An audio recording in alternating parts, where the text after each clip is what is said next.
Exercise 13.2 topic है हमारे पास independent events.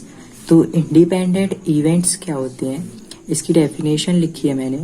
Late A and B are two events, the probability of occurrence of event A is not affected by probability of occurrence of event B is called independent event. तो independent event होते हैं कि जो ए है ना, ए की जो probability है वो बी को अफेक्ट नहीं करेगी, और जो बी की प्रोबेबिलिटी है वो ए को अफेक्ट नहीं करेगी। तो इसका मैं फॉर्मूला और लिख देता हूँ जिससे आपको और क्लियर हो जाएगा। तो प्रोबेबिलिटी जो ए होती है वो होती है probability of A upon B. तो ये फॉर्मूला होता है इसके लिए। और इसी फॉर्म में अगर हम प्रोबेबिलिटी ऑफ बी फाइंड करेंगे तो जो प्रोबेबिलिटी ऑफ बी होगी ना, वो यहाँ पे ए अपॉन बी था क्योंकि यहाँ पे ए था पहले, तो यहाँ पे ए आया। अगर यहाँ पे बी रखेंगे ना तो यहाँ पे बी आ जाएगा, तो बी अपॉन ए हो जाएगा। तो ये फॉर्मूला होता है इंडिपेंडेंट इवेंट्स का। और इसका मतलब है कि जो ए है उसकी प्रोबेबिलिटी बी को अफेक्ट नहीं करेगी, और बी की जो प्रोबेबिलिटी है वो ए को अफेक्ट नहीं करेगी, दोनों इंडिपेंडेंट होंगी। तो यही होता है इंडिपेंडेंट इवेंट्स। तो मैं इसका एग्जाम्पल बता देता हूँ जिससे और आपको पता चल जाएगा इसके बारे में। तो एग्जाम्पल है हमारे पास, मैं यहाँ पे दो इवेंट्स ले लेता हूँ।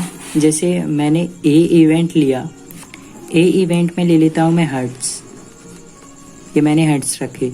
और इवेंट बी है उसमें ले लेता हूँ किंग्स। तो इसकी प्रोबेबिलिटी क्या होगी, हर्ट्स कितने होते हैं, हर्ट्स 13 होते हैं, तो यहाँ पे आ जाएगा 13। और हमें फिर करना होता है टोटल। नीचे यहाँ पे प्रोबेबिलिटी लिखी ना, तो यहाँ पे टोटल कितने कार्ड्स होते हैं, 52 कार्ड्स होते हैं। तो 52 कार्ड्स होते हैं टोटल, तो यहाँ पे मैंने 13 हर्ट्स होते हैं अपॉन में टोटल किया, तो ये 13 अपॉन 52 आ गया। फिर जो यहाँ पे बी है, बी की प्रोबेबिलिटी ने यहाँ पे किंग्स, तो किंग्स कितने होते हैं, किंग्स 4 होते हैं, तो 4 अपॉन टोटल है 52। तो यहाँ पे पी ए इंटरसेक्शन बी क्या आएगा, इन दोनों में कॉमन क्या है, देखो इसमें हर्ट है, हर्ट 13 है, तो 13 में किंग कितने होंगे, 13 हर्ट में एक किंग होगा ना। और यहाँ पे मैंने किंग्स यहाँ पे प्रोबेबिलिटी वी में रखे हैं 4, तो यहाँ पे 4 किंग है और यहाँ पे हमारे पास एक किंग है। तो यहाँ पे एक किंग और यहाँ पे 4 किंग, तो हमारे पास कॉमन हो जाएंगे, 1 किंग कॉमन होगा। तो यहाँ पे आएगी P A intersection B is equal to 1 upon 52। अब हम P A upon B find कर लेते हैं। तो इसका फॉर्मूला आपने पढ़ा था ना कंडीशनल प्रोबेबिलिटी का, ये होता है A intersection B upon probability of B. तो इसकी वैल्यू 1 अपॉन 52 और प्रोबेबिलिटी ऑफ बी ये रही 4 अपॉन 52, तो ये हो जाएगा कैंसिल और इसकी वैल्यू आ गई 1 अपॉन 4। एक इसके इक्वल है, इसको कैंसिल करो तो ये 1 अपॉन 4 ही बनेगा। तो हम यहाँ पे कह सकते हैं कि जो प्रोबेबिलिटी ऑफ ए है वो इक्वल है probability of A upon B के, कह सकते हैं ना, ये और ये इक्वल है 1/4 1/4। तो ये फॉर्मूला यहाँ पे से, ये मैंने बताया था ना, ये मैंने प्रूफ कर दिया। अब ये वाला फॉर्मूला और प्रूफ करूँगा आपके लिए। तो देखो इसमें क्या होगा, हमारे पास है प्रोबेबिलिटी ऑफ बी और प्रोबेबिलिटी यहाँ पे बी अपॉन ए, ये दोनों इक्वल है। और ये हमारे पास ये फर्स्ट वाला फॉर्मूला गया। तो इसमें से क्या लिख सकते हैं हम, यहाँ पे लिख सकते हैं it means probability of A, यहाँ पे है ए की प्रोबेबिलिटी हमने फाइंड की, तो जो हमारे पास प्रोबेबिलिटी ऑफ बी होगी ना वो डज नॉट अफेक्ट ए, वो ए को अफेक्ट नहीं करेगी इन दिस केस, ठीक है। अब हम यहाँ पे फाइंड करेंगे बी अपॉन ए। तो बी अपॉन ए फाइंड करेंगे तो ये वाला प्रूफ होगा। तो बी अपॉन ए में क्या करना है हमें, सेम जो यहाँ पे किया ना वैसे ही। तो यहाँ पे हो जाएगी probability of B intersection A upon यहाँ पे जो होता है वही नीचे आएगा, ये पढ़ा है कंडीशनल प्रोबेबिलिटी में। तो बी इंटरसेक्शन ए ये इक्वल होता है ए इंटरसेक्शन बी के। तो इसकी वैल्यू 1/52 ये रही, तो यहाँ पे 1/52 और नीचे प्रोबेबिलिटी ऑफ ए ये है हमारे पास 13/52। ये मैंने कैंसिल वाला नहीं लिखा है, इसे लिख दिया, ये 52 कैंसिल, तो ये बना 1/13। अब 1/13 ये किसके इक्वल है, ये हमें इक्वल करना था प्रोबेबिलिटी ऑफ बी के, तो प्रोबेबिलिटी ऑफ बी इसको कैंसिल करो तो ऊपर आएगा 1 और नीचे 13। तो देखो ये इक्वल है ना, तो हम कह सकते हैं probability of B is equal to probability of B upon A. ये सेकंड फॉर्मूला ये मैंने बताया था जो, तो ये हो गया ना प्रूफ। अब यहाँ पे हम लिख देते हैं, जैसे यहाँ पे लिखा it means probability of A does not affect be in this case.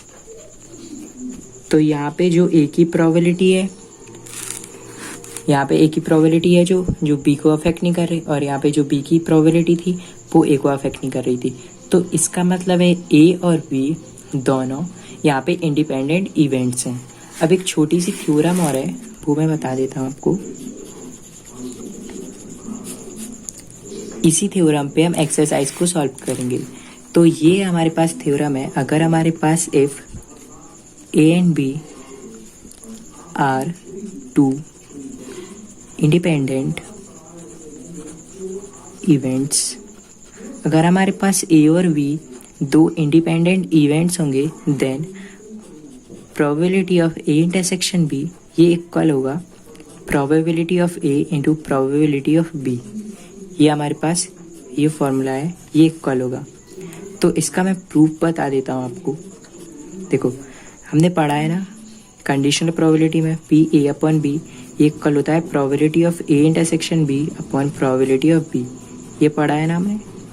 अब यहाँ पे मैंने कहा ये फॉर्मूला था, अब मैंने यहाँ पे बताया कि जो probability of A upon B है, ए अपॉन बी इसको लिख सकते हैं पी प्रोबेबिलिटी ऑफ ए लिख सकते हैं ना, यहाँ पे प्रूफ भी किया है मैंने। तो इसको लिखा मैंने प्रोबेबिलिटी ऑफ ए, यहाँ पे probability of A intersection B upon यहाँ पे प्रोबेबिलिटी ऑफ बी, इसका मल्टीप्लाई करो तो ये बनेगा probability of A intersection B is equal to probability of A into probability of B. तो देखो ये हो गया ना प्रूफ। तो हम लिख सकते हैं probability of A intersection B is equal to probability of A into probability of B, ये मैंने प्रूफ कर दिया। तो अब हम फर्स्ट नंबर क्वेश्चन करते हैं सॉल्व। ये बहुत इजी है। यहाँ पे है if probability of A is equal to 3/5 दिया है, यहाँ पे प्रोबेबिलिटी ऑफ बी दिया है 1/5, तो हमें फाइंड करना है ए इंटरसेक्शन बी, इसकी प्रोबेबिलिटी हम फाइंड करेंगे। यहाँ पे probability of A intersection B था। तो देखो ये हमने इसका फॉर्मूला अभी पढ़ा ना ये वाला, तो यहाँ पे बस यही वाला फॉर्मूला यूज़ करेंगे और इसको सॉल्व कर देंगे। तो probability of A intersection B ये होता है probability of A into probability of B. तो probability of A intersection B ये तो हमें फाइंड ही करना है। ए की वैल्यू हमारे पास है 3/5 और बी की वैल्यू है 1/5, तो इसका मल्टीप्लाई करो ये बनेगा 3/25। तो ये आ गया आंसर फर्स्ट वाले क्वेश्चन का। अब है सेकंड नंबर हमारे पास 2 cards are drawn at random and without replacement from a pack of 52 playing cards. Find the probability that both the cards are black.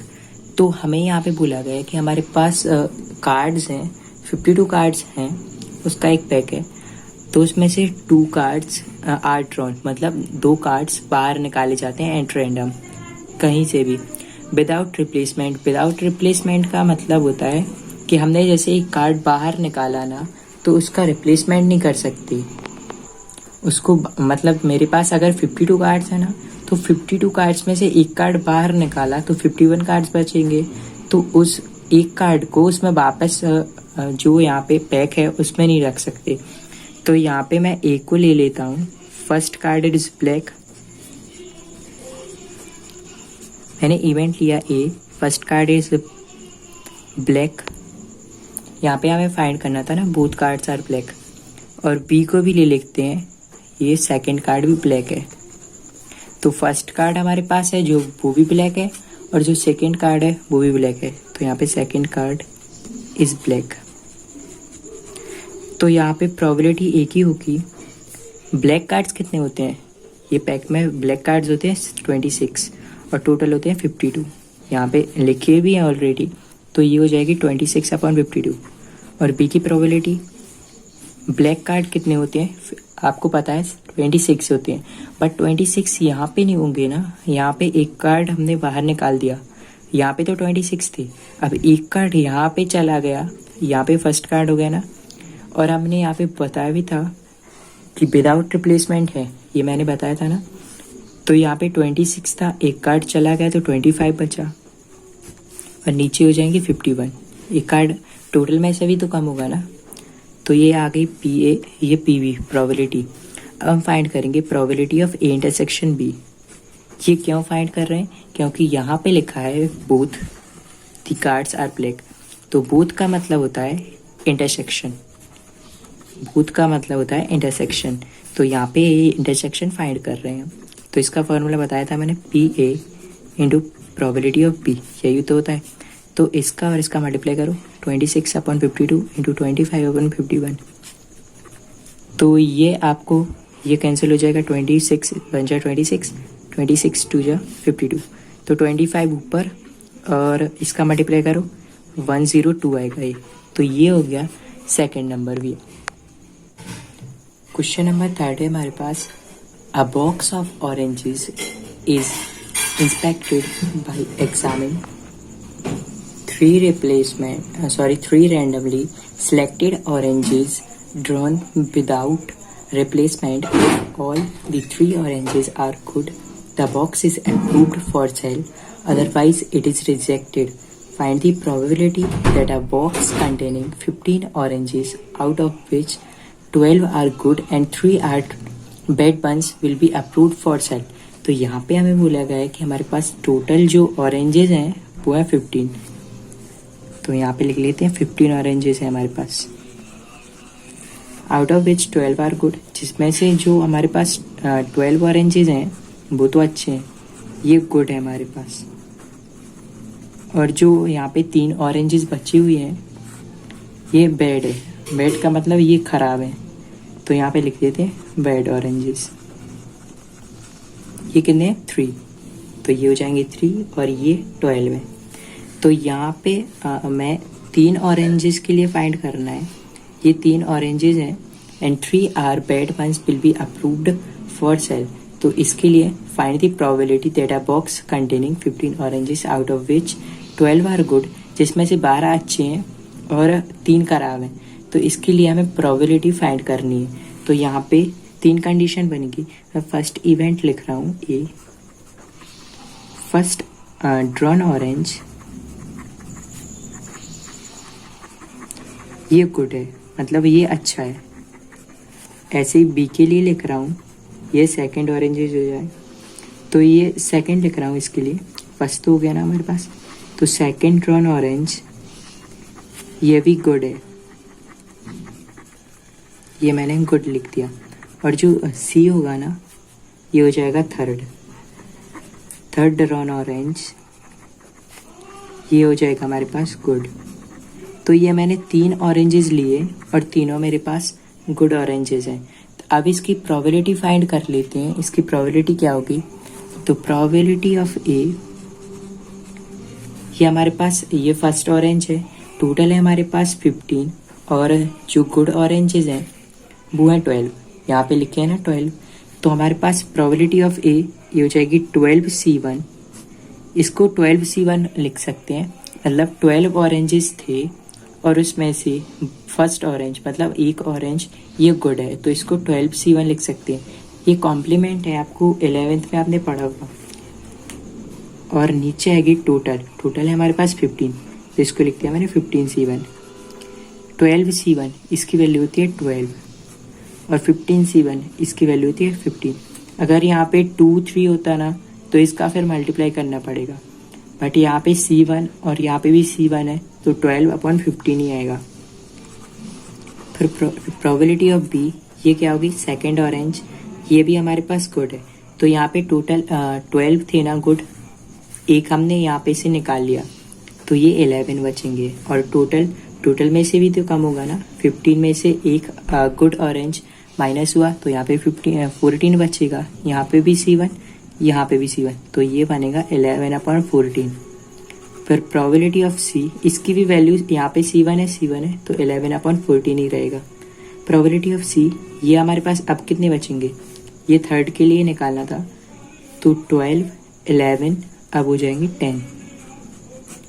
और टोटल में से भी कम होगा तो यहाँ पे 13 C1, इसकी वैल्यू भी हमारे पास यहाँ पे 10 था तो यहाँ पे 10 और टोटल है 13 तो ये 13 आएगा। C1 के लिए 10/13 आया है। तो A B C तीनों प्रोबेबिलिटी हमने फाइंड कर ली। अब इंटरसेक्शन फाइंड करेंगे क्योंकि हमें यहाँ पे प्रोबेबिलिटी फाइंड करने के लिए बोला गया था ना तीनों के लिए। तो ये A intersection B intersection C, ये हो जाएगा हमारे पास probability of A into probability of B into probability of C। देखो हमें यहाँ पे बोला गया था कि एक बॉक्स है ऑरेंजेस का, उसको इंस्पेक्ट किया तो 3 रैंडमली सिलेक्टेड ऑरेंजेस, 3 हमारे पास ऑरेंज यहाँ पे हमें फाइंड करने थे विदाउट रिप्लेसमेंट। तो मैंने 3 ऑरेंजेस यहाँ पे ले लिए और उसको रिप्लेस नहीं कर सकते। मतलब अगर आपने एक ऑरेंज बाहर निकाल लिया बॉक्स से तो उसको वापस नहीं रख सकते। If all the 3 oranges are good, अगर तीनों ऑरेंजेस गुड है तो यहाँ पे मैंने उसके लिए प्रोबेबिलिटी फाइंड कर दी। इसके लिए मतलब इवेंट लिया कि फर्स्ट ऑरेंज गुड है, सेकंड गुड है, थर्ड गुड है। फिर यहाँ पे आगे पढ़ो, if all the 3 oranges are good the box is approved for sale. तो अगर ये तीनों ऑरेंजेस गुड हैं तो जो बॉक्स है वो अप्रूव्ड हो जाता है सेल के लिए, अदरवाइज इट इज़ रिजेक्टेड। अगर एक भी ख़राब है तो ये रिजेक्ट हो जाएगा। तो मैंने प्रोबेबिलिटी फाइंड की इन तीनों ऑरेंजेस के लिए, तो ये PA PB PB PC। अब इन तीनों की हम यहाँ पे वैल्यूज रखेंगे, 12/15 ये, 11/14 ये है, 10/13। तो इसको कैंसिल करो, ये 5 की टेबल से 5 3 से 15, 5 2 से 10, 2 7 से 14। तो यहाँ पे क्या आएगा, 3 4 से 12, ये ऊपर 44 आ जाएगा। और ये 3 इंटू 13 इंटू 7, 3 तो कैंसिल हो गया, 7 इंटू 3 91। तो ये आ गया हमारा थर्ड नंबर क्वेश्चन का आंसर। क्वेश्चन नंबर 4 है हमारे पास, a fair coin and an unbiased die are tossed, let A be the event head appears on the coin and P be the event 3 on the die. Check A and B independent events or not. तो हमारे पास एक coin है और एक अनवेस्ड die है। अनवेस्ड die मतलब जो हम नॉर्मल लाइफ में यूज़ करते हैं लूडो सांप सीढ़ी खेलने में वगैरह। तो ये कॉइन और अनवेस्ड डाई है। तो यहाँ पे एक तो कॉइन हो जाएगा, एक हो जाएगी डाई। तो कॉइन में क्या हो सकता है, कॉइन में हो सकता है हेड या टेल। और डाई में क्या हो सकते हैं, 1 2 3 4 5 6, ये नंबर्स हो सकते हैं ना। तो हमारे पास ये हेड टेल और ये नंबर्स। तो इसके लिए सैम्पल स्पेस बनाता हूँ मैं। पहले सैम्पल स्पेस बनेगा, हेड के साथ ये सारे नंबर्स आ जाएंगे और टेल के साथ ये सारे नंबर्स आ जाएंगे। तो ये H1 H2 H3 H4 H5 H6, H1 H2 हो जाएगा, H3 H4 हो जाएगा, H5 हो जाएगा हमारे पास, H6 हो जाएगा। फिर ऐसे ही टेल के साथ बनेगा। तो ये 1, ये 2, ये 3, ये 4, ये 5 आ जाएगा और ये 6 आ गया। तो ये सैम्पल स्पेस बन गई। अब ये टोटल कितने हैं, 1 2 3 4 5 6 7 8 9 10 11 12। तो ये टोटल है हमारे पास 12। तो हम यहाँ पे क्या करेंगे, ये कॉइन हेड टेल के साथ था, मैंने हेड के साथ ये सारे रखे और टेल के साथ ये सारे रखे। अब यहाँ पे क्वेश्चन पढ़ते हैं, let A be the event head appears on the coin. तो प्रोबेबिलिटी ऑफ ए, ये क्या होगी, हमारे पास ए दिया हुआ है, event head appears on the coin. जो हमारे पास इवेंट ए है उसके साथ हेड रखना है। तो हेड कितने के साथ है, 1 2 3 4 5 6, ये हेड है ना, H फॉर हेड, यहाँ पे हेड था, 1 2 3 4 5 6, ये हमारे पास 6 है। तो ऊपर आ जाएगा 6 और टोटल है हमारे पास 12। तो प्रोबेबिलिटी ऑफ ए आई 6/12, फिर प्रोबेबिलिटी ऑफ बी क्या आएगी हमारे पास, B the event 3 on the die, जो डाई है ना उसके साथ 3 आना चाहिए। तो 3 आपको दिख रहा है कहीं पे, देखो एक तो 3 है इसके साथ, टेल के साथ 3 है, एक हेड के साथ 3 है, तो ये 2 नंबर्स है ना हमारे पास, 1 2, तो ये हमारे पास 2 आ जाएगा यहाँ पे 2, और टोटल है हमारे पास 12। तो ये अगर आपको समझ में नहीं आया तो मैं यहाँ पे बता देता हूँ। देखो ये ए था हमारे पास, ए के साथ था हेड था ना, तो ये सारे हेड लिख सकते हैं हम। ये मैं दोबारा से बता रहा हूँ आपके लिए, H2 H3 H4 H5 H6 ये था ए के लिए। ऐसे बी के लिए क्या हो जाएगा, बी के साथ 3 चाहिए, तो यहाँ पे हेड के साथ एक तो 3 है और एक है टेल के साथ। देखो अब तो आया ना समझ में, ये 2 थे तो यहाँ पे 2 आया, ये 6 है, 1 2 3 4 5 6, तो यहाँ पे 6 आ जाए। अब इसको कैंसिल करो, ये बनेगा 1/6, 6 1 6 6 2 12, 1/2, यहाँ पे आया 1/6। तो ये ए और बी की प्रोबेबिलिटी आ गई।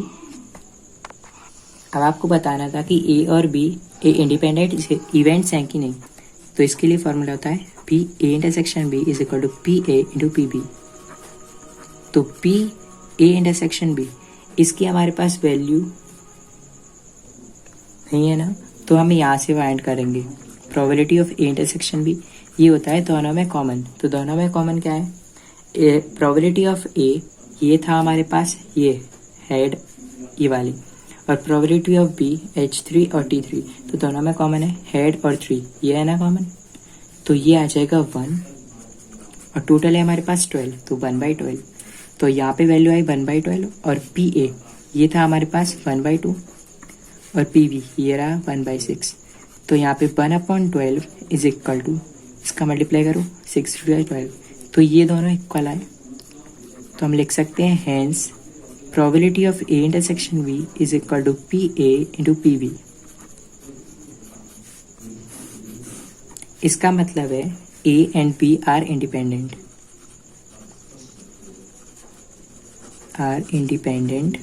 इवेंट्स। तो ये हो गया क्वेश्चन नंबर 4। क्वेश्चन नंबर 5 है हमारे पास, a die marked 1 2 3 in red. जो हमारे पास डाई है उसमें रेड वाले पे 1 2 3 लिखा हुआ है, एंड 4 5 6 इन ग्रीन, और ग्रीन है उस पर 4 5 6 लिखा है। इज टॉस्ड, उसको उछाला जाता है। Let A be the event the number is even and B be the event the number is red, are A and B independent. तो हमें ए के लिए कंडीशन दी हुई है कि जो ए है वो B the event the number is even, वो इवन नंबर है उसका इवेंट, और जो बी है वो नंबर है रेड। यहाँ पे लिखा है B the event the number is red. तो क्या ए और बी दोनों इंडिपेंडेंट हैं? तो इसके लिए हम क्या करेंगे, एक डाई है हमारे पास, तो यहाँ पे ए के लिए लिख लेते हैं पहले और बी के लिए लिख लेते हैं।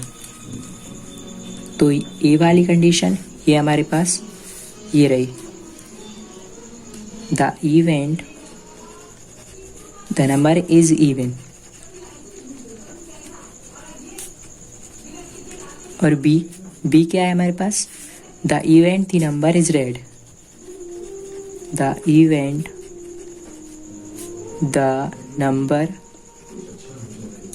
Is red. तो मैंने ए और बी दोनों की यहाँ पे इवेंट्स लिख दिए। अब तो हमारे पास सैम्पल स्पेस क्या आएगा, ये 1 2 3, ये 4 5 6, डाई में टोटल यहाँ पे 1 2 3 4 5 6 यही नंबर्स होते हैं ना। सैम्पल स्पेस क्या आएगा, 1 2 3 4 5 6 आ जाएगा। अब हमें यहाँ पे बोला गया है कि जो ए है वो इवन नंबर है।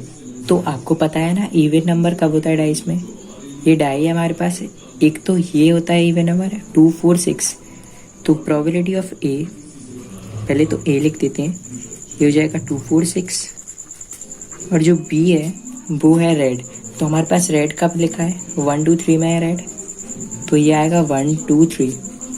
अब प्रोबेबिलिटी ए इंटरसेक्शन बी, ये क्या आएगा हमारे पास, दोनों में कॉमन क्या दिख रहा है, 2 है ना, तो यहाँ पे आएगा 2।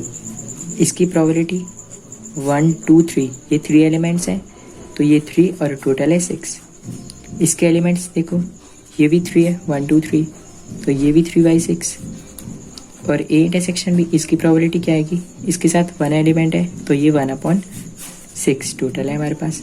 अब हम फाइंड करेंगे probability of A intersection B is equal to P A into P B, दोनों की प्रोबेबिलिटी। और हमें बताना है कि अगर are A and B independent, अगर ये दोनों इक्वल आ गए तो ये हम कह सकते हैं कि इंडिपेंडेंट है, अगर इक्वल नहीं आए तो नहीं कह सकते। तो ये इसकी वैल्यू है 1/6 इज इक्वल टू ये 3/6 और पी बी ये है 3/6। तो ये 1/6 इज इक्वल टू 3 3 सा 9 और 6 इज़ 36। इसको कैंसिल करो, 3 3 ज़ा 9 और यहाँ पे 12 बार, 3 1 सा 3, 3 4 सा 12। तो यहाँ पे 1/6 इज इक्वल टू 1/4। तो क्या 1/6 1/4 के इक्वल है? नहीं है ना, तो इसको लिख सकते हैं हम probability of A intersection B is equal to, sorry not equal to, P A into P B. Hence A and B are not independent. तो ये हो गया क्वेश्चन नंबर 5। क्वेश्चन नंबर 6 बहुत इजी है। Let E and F be events with probability of E दिया है 3/5, F दिया है 3/10 और ई इंटरसेक्शन एफ दिया है। तो हमें बताना है कि जो ई एंड एफ है दोनों क्या हमारे पास इंडिपेंडेंट है। तो जैसे अभी तक करते आए, यहाँ पे हम फॉर्मूला रखेंगे पी ई इंटरसेक्शन एफ का, ये होता है probability of E plus, sorry यहाँ पे प्रोबेबिलिटी ऑफ एफ, ये दोनों मल्टीप्लाई में।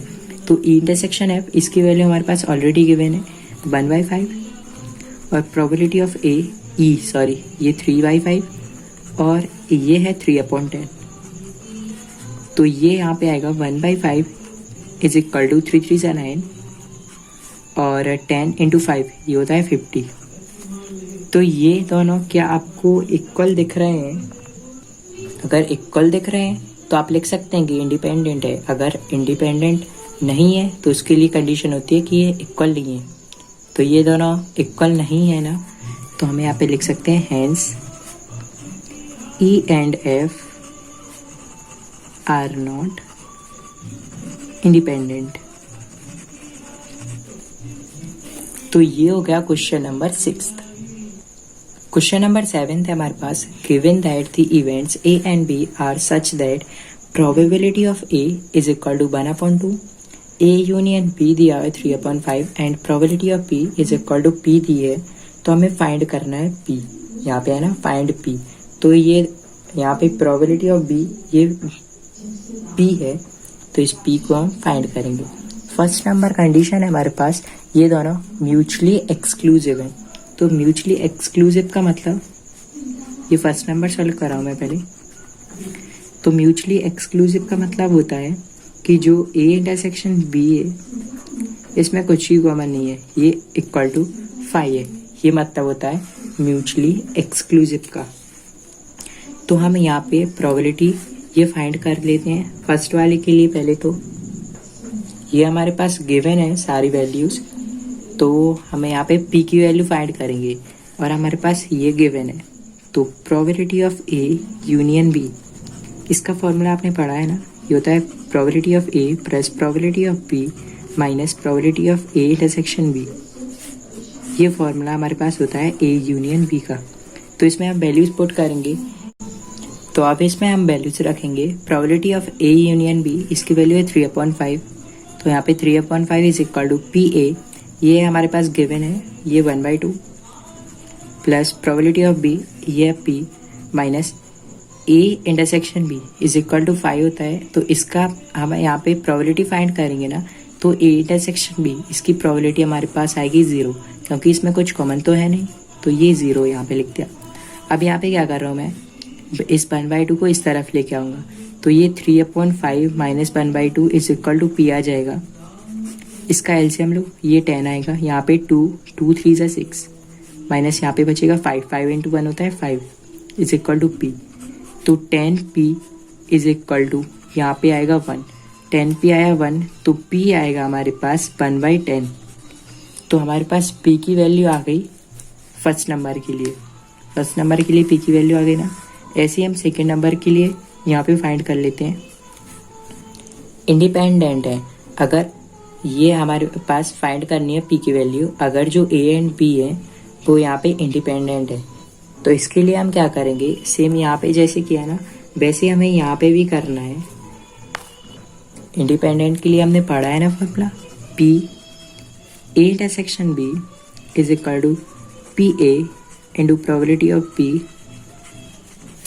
ये प्रोबेबिलिटी ऑफ a, ये प्रोबेबिलिटी ऑफ b, इसकी वैल्यूज हमारे पास ऑलरेडी गिवन है, ये है 1/2, और प्रोबेबिलिटी ऑफ b ये हमारे पास है p, तो ये आ जाएगा यहाँ पे p। और probability of a intersection b, probability of a intersection b इसकी वैल्यू हम फाइंड करेंगे। तो p a इंटरसेक्शन b इसकी वैल्यू ये यहाँ पे से p इंटू 1 ये आ जाएगी p/2, ये मैंने फाइंड की। अब इसको भी सेम इसी फॉर्मूले में यहाँ पे पुट कर देंगे। तो p a यूनियन b ये हमारे पास यहाँ पे है 3/5। देखो ये वाला फॉर्मूला मैं यहाँ पे दोबारा से लिख रहा हूँ, probability of a plus probability of b minus probability of a intersection b। तो probability of a union b ये हमारे पास 3/5 है, is equal to probability of a ये है हमारे पास 1/2, प्रोबेबिलिटी ऑफ b यहाँ पे p है, और probability of a intersection b ये अभी मैंने फाइंड किया ना p/2, तो ये p/2 हो जाएगा। फिर यहाँ पे एलसीएम आएगा 10, तो यहाँ पे 2 3 से 6 इक्वल टू यहाँ पे बचेगा 5 प्लस यहाँ पे 10p हो जाएगा, यहाँ पे बचेगा 5p। तो यहाँ पे बचा देखो 6 is equal to 10p minus 5p, ये कितना होता है 5p, और यहाँ पे बचा +5। फिर इस 5 को इस तरफ लेके आओ, तो 6 माइनस 5 ये बचेगा 1 इज इक्वल टू 5p। तो p आएगा हमारे पास 1 और नीचे आ जाएगा 5, तो 1/5। ये सेकंड कंडीशन में हमारे पास p की वैल्यू आई 1/5, और फर्स्ट कंडीशन में p की वैल्यू आई थी हमारे पास 1/10। तो ये हो गया क्वेश्चन नंबर 7। क्वेश्चन नंबर 8 थे हमारे पास, let a and b be independent with probability of a given है, प्रोबेबिलिटी ऑफ b तो हमें फाइंड करना है first number probability of a intersection b। तो यहाँ पे मैं फर्स्ट नंबर लिख रहा हूँ probability of a intersection b। इसका फॉर्मूला आपने पढ़ा है ना, probability of a into probability of b, यही होता है। तो प्रोबेबिलिटी ऑफ a ये है हमारे पास 0.3 और प्रोबेबिलिटी ऑफ b ये है 0.4। तो इसका मल्टीप्लाई करो तो ये आ जाएगा 0.12। और यहाँ पे सेकंड है हमारे पास probability of a union b। इसका फॉर्मूला आपने पढ़ा है ना, ये होता है probability of a plus probability of b minus probability of a intersection b।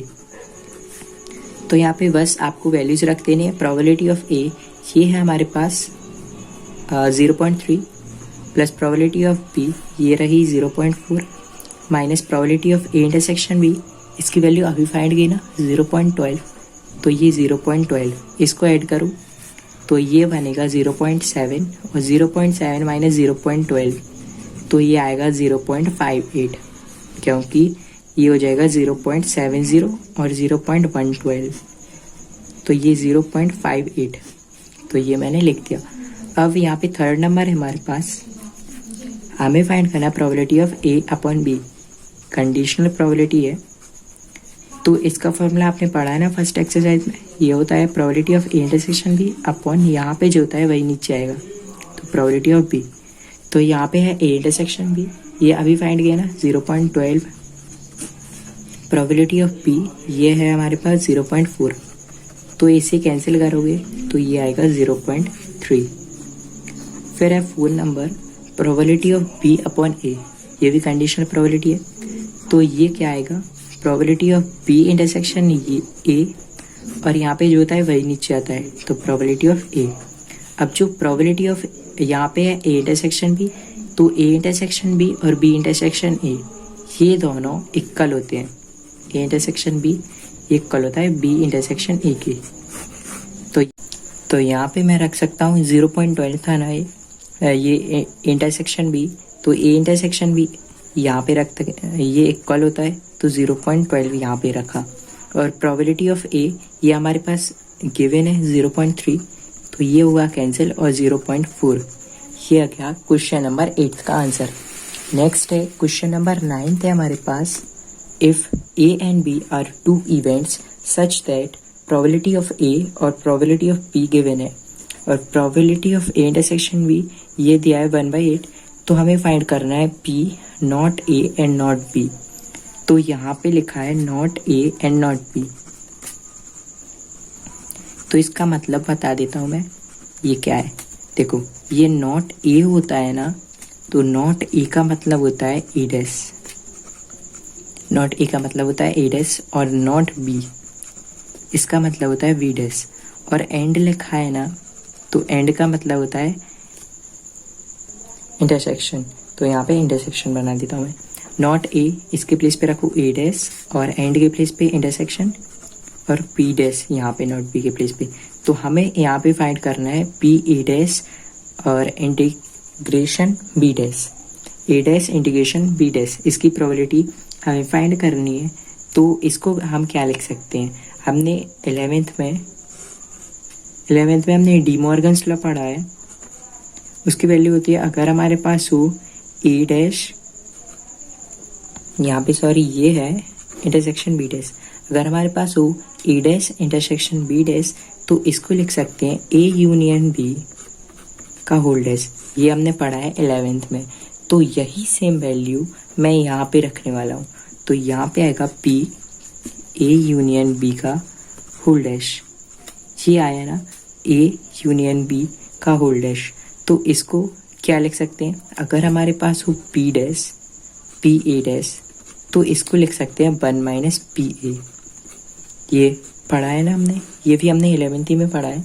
तो सेम इसी पे यही फॉर्म यूज़ करेंगे, तो ये हो जाएगा P A के प्लेस पे A यूनियन B, इसका डैश है यहाँ पे डैश है, तो ये आ जाएगा 1 minus P A union B is equal to P A union B का होल डैश।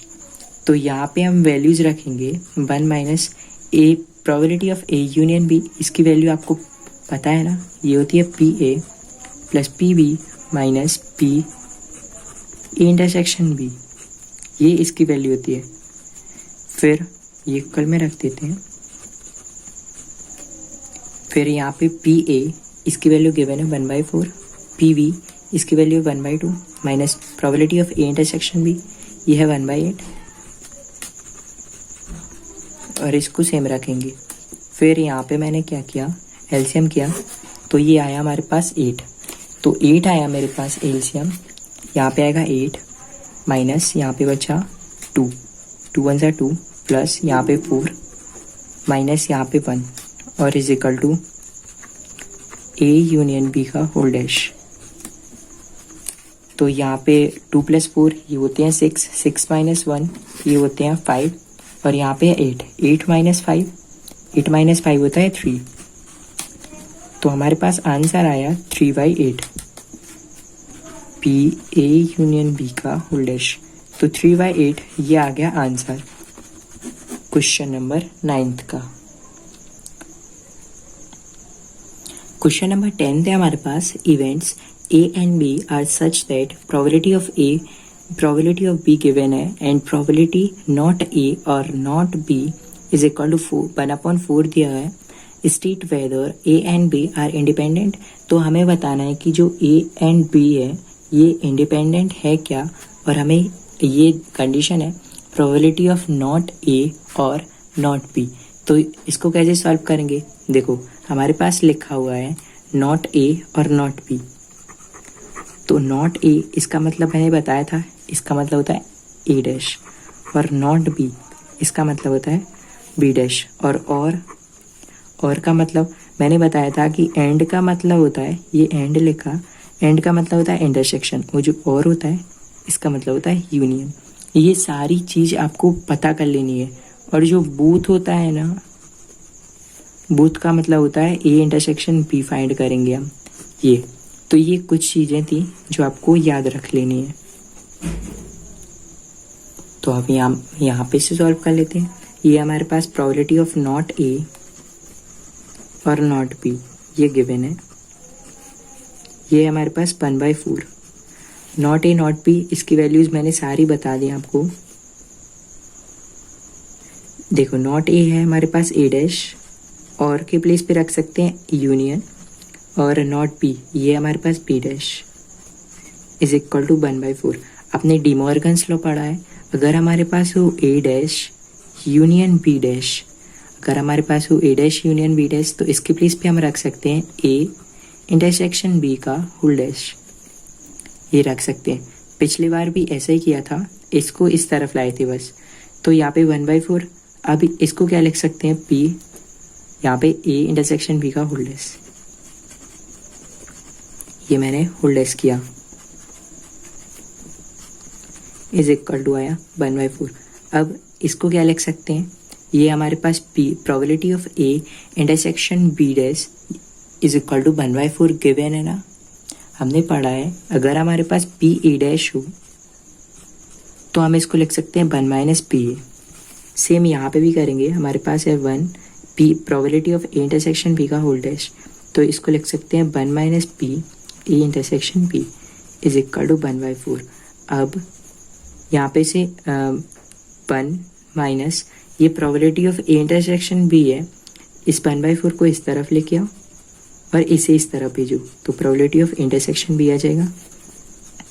इसका एलसीएम आएगा 4 - 1 probability of A intersection B, तो हमारे पास ये आया 3/4 probability of A intersection B, इसकी वैल्यू आई हमारे पास 3/4। और हमें बताना है कि ये दोनों पी ए ये हमारे पास था ना, state whether A and B are independent, ये इंडिपेंडेंट है कि नहीं है। तो probability of A intersection B ये हमारे पास 3/4 आया। अब हमने पढ़ा है कि probability of A intersection B ये होता है P A into P B, यही होता है ना। तो हमें पी इंटरसेक्शन बी इसकी वैल्यू 3/4 रख रहे हैं, और प्रोबेबिलिटी ऑफ ए ये हमारे पास 1/2, और प्रोबेबिलिटी ऑफ बी ये है 7/12। तो ये बचेगा यहाँ पे से 7, और यहाँ पे से 12 × 2 होता है 24। तो क्या ये दोनों इक्वल है? आपको दिख रहा है कि इक्वल है? नहीं है ना। तो probability of A intersection B is equal to not equal to P A into P B, hence A and B are not independent. तो ये हो गया question number 10th। Question number 11 कहता है given 2 independent events A and B such that probability of A given है 0.3, probability of B है हमारे पास 0.6। फाइंड करना है फर्स्ट नंबर हमारे पास probability of A and B. तो यहाँ पे मैं फर्स्ट नंबर से स्टार्ट कर रहा हूँ, probability of A and B. तो ए एंड बी मैंने बताया था ना, ए एंड बी अगर हमारे पास हो एंड, ये एंड था तो इसके प्लेस पे रख सकते हैं ये इंटरसेक्शन, तो यहाँ पे रख सकते हैं इंटरसेक्शन। तो probability of A intersection B ये पढ़ा है ना आपने, ये होता है probability of A into probability of B. तो इसके प्लेस पे हम वैल्यूज पुट करेंगे। पी ए ये हमारे पास 0.3, पी वी ये है 0.6, इसका मल्टीप्लाई करो तो ये बनेगा 0.18। ऐसे ही सेकंड भी सॉल्व करेंगे। सेकंड है probability of A and not B, ये मैंने एंड लिखा है। तो मैंने बताया था अगर हमारे पास हो प्रोबेबिलिटी ऑफ ए, एंड का मतलब क्या होता है? एंड का मतलब अभी भी क्या आना यहाँ पे, ये होता है इंटरसेक्शन। और नॉट बी का मतलब होता है बी डैश। तो probability of A intersection B dash, यहाँ पे हम यही वाला फॉर्मूला यूज़ करेंगे और बी के प्लेस पे बी डैश रख सकते हैं। तो यहाँ पे probability of A into probability of B, और यहाँ पे बी डैश आ जाएगा, जिसको हम यहाँ पे रख सकते हैं प्रोबेबिलिटी ऑफ ए, और इसको लिख सकते हैं 1 - पी बी रख सकते हैं ना, ये हमने पढ़ा है अभी। तो प्रोबेबिलिटी ऑफ ए ये हमारे पास गिवन दिया है 0.3, इसका मल्टीप्लाई है 1 - प्रोबेबिलिटी ऑफ बी ये है 0.6। तो ये 0.3 और ये 1 में से माइनस करो 1.00, ये मैंने माइनस किया 0.60, तो ये बचेगा 0.40, जिसको लिख सकता हूँ 0.4। इसका मल्टीप्लाई करोगे तो ये बनेगा 0.12, 0.12। तो ये हो गया हमारे पास सेकंड नंबर पार्ट। अब हम करेंगे थर्ड नंबर। ये था सेकंड। थर्ड है हमारे पास प्रोबेबिलिटी ऑफ ए और बी। तो मैंने बताया था ए और बी, और का मतलब क्या होता है, देखो और का मतलब भी बता देता हूँ मैं। इसका मतलब होता है यूनियन। तो हम यहाँ पे यूनियन फाइंड करेंगे। Probability of A union B, इसका फॉर्मूला क्या होता है, इसका फॉर्मूला होता है probability of A plus probability of B minus probability of A intersection B. तो यहाँ पे सारी वैल्यूज पुट करेंगे। प्रोबेबिलिटी ऑफ ए है हमारे पास 0.3, प्रोबेबिलिटी ऑफ बी है हमारे पास 0.6 minus probability of A intersection B, ये हमने यहाँ पे जो फाइंड की 0.18। तो इसको ऐड करो, ये बनेगा 0.9। 0.9 में से अगर आप करते हो 0.18 माइनस, तो 0.18 माइनस करोगे तो ये बनेगा 0.72। ये आया थर्ड नंबर का आंसर। अब है हमारे पास last fourth number, probability of neither A nor B. तो neither A nor B, neither A को लिख सकते हैं ए डैश। नाइदर ए का मतलब भी यही होता है नॉट, मतलब नॉट ए, जिसको लिख सकते हैं ए डैश, और नॉट बी, जिसको लिख सकते हैं बी डैश। बस यहाँ पे थोड़ी अच्छी लैंग्वेज यूज़ की है और कुछ नहीं। तो नाइदर ए का मतलब ए डैश और नॉर इसका मतलब है बी डैश, और बीच में आया नॉर। तो नॉर का मतलब हमारे पास है कि हमें इसका मतलब है इंटरसेक्शन फाइंड करेंगे। तो यहाँ पे इंटरसेक्शन फाइंड करना है, तो इसके लिए मैं यहाँ पे इंटरसेक्शन लगा देता हूँ बी डैश। ये नॉट बी था ना, देखो नॉर बी, तो यहाँ पे बी डैश और नॉट था जिसको मैंने इंटरसेक्शन दिया। तो ये फाइंड करेंगे। इसके लिए हमारे पास फॉर्मूला होता है, पहले तो मैं ये बता देता हूँ कि हमारे पास अगर हो इंटरसेक्शन ए डैश और यहाँ पे बी डैश, इसकी प्रोबेबिलिटी हो, तो इसको हम डी मॉर्गन्स लॉ से लिख सकते हैं, probability of A union B का होल डैश। तो यहाँ पे मैं यही करने वाला हूँ, ए यूनियन बी का होल डैश। अब ये तो आपने पढ़ा है कि ए यूनियन बी, अगर हमारे पास पी ए डैश हो तो इसको लिख सकते हैं 1 माइनस पी ए, लिख सकते हैं ना। तो यहाँ पे इसको लिख सकते हैं 1 माइनस पी, ये यूनियन बी। अब यहाँ पे वैल्यूज रखेंगे, ए यूनियन बी, इसकी वैल्यू हमारे पास क्या है, देखो ए यूनियन बी कहाँ पे हमने अभी फाइंड की थी ना, ये रही ए यूनियन बी है 0.72। तो यहाँ पे रखेंगे 0.72। अब इसको माइनस करेंगे तो ये 0.28 आएगा। तो हमने यहाँ पे चारों पार्ट इस सॉल्व कर लिए। अब देखो यहाँ पे एक और बात बता देता हूँ, ये था हमारे पास यहाँ पे नॉर था, ये था ना नॉर फोर्थ नंबर में। तो ये इसमें आपको कन्फ्यूज़न रहेगी कि ये मैंने इंटरसेक्शन क्यों लिखा। तो ये जो नॉर होता है ना, ये आपने फिजिक्स में पढ़ा होगा लॉजिक गेट्स में, ये होता है नॉट प्लस और, नॉट प्लस और होता है। तो नॉट प्लस और ये होता है एंड, और एंड को लिख सकते हैं इंटरसेक्शन। ये रहा एंड को लिख सकते हैं इंटरसेक्शन। तो इस वजह से इसको मैंने इंटरसेक्शन लिखा। ये आपको रीज़न याद कर लेना है। तो ये हो गया क्वेश्चन नंबर 11। क्वेश्चन नंबर 12 है हमारे पास, a die is tossed thrice. एक डाई है, उसको 3 टाइम्स टॉस किया है। Find the probability of getting an odd number at least once. तो हमें यहाँ पे प्रोबेबिलिटी फाइंड करनी है कि ऑड नंबर की हमें प्रोबेबिलिटी फाइंड करनी है, और एटलीस्ट वंस मतलब कम से कम मिनिमम एक नंबर तो होना ही चाहिए। तो इसके लिए सैम्पल स्पेस क्या आएगा, हमारे पास यहाँ पे बोला गया है कि एक डाइस है, उसको थ्राइस टाइम टॉस किया गया है। तो ये हो सकता है सैम्पल स्पेस में 1 1 1 1, ये हो सकता है 1 1 2 हो सकता है, अप टू सो ऑन 6,6,6 तक हो सकता है। तो ये टोटल हमारे पास क्या हो सकते हैं, ये 6 की पावर n, क्योंकि जो डाई होती है उसमें नंबर 6 ही तक तो होते हैं, 1 2 3 4 5 6। तो यहाँ पे 6 की पावर n और यहाँ पे टाइम्स है थ्राइस, तो 6 की पावर 3, तो ये बनेगा 216। तो ये आए 216। अब यहाँ पे हमें फाइंड करनी है प्रोबेबिलिटी ऑड नंबर की। तो ऑड नंबर एटलीस्ट 1, ये मैंने ए लिया। तो यहाँ पे ऑड नंबर ये कैसे हम फाइंड कर सकते हैं?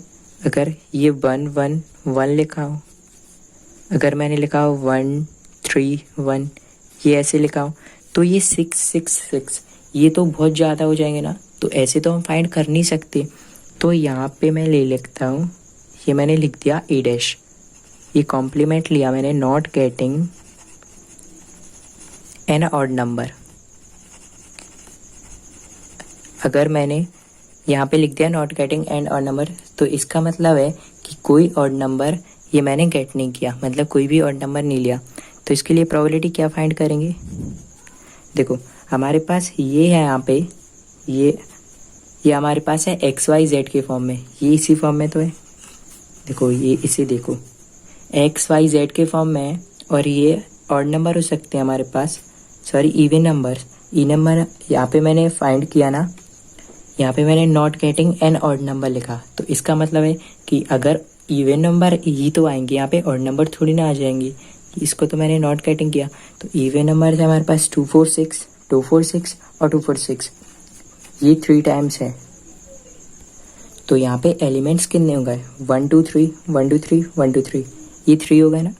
तो ये फर्स्ट वाले का 3, ये सेकंड वाले से 3, और ये थर्ड वाले से 3, तो 3 इंटू 3 इंटू 3, और टोटल है हमारे पास 216। तो पी ए डैश आ जाएगा 27/216।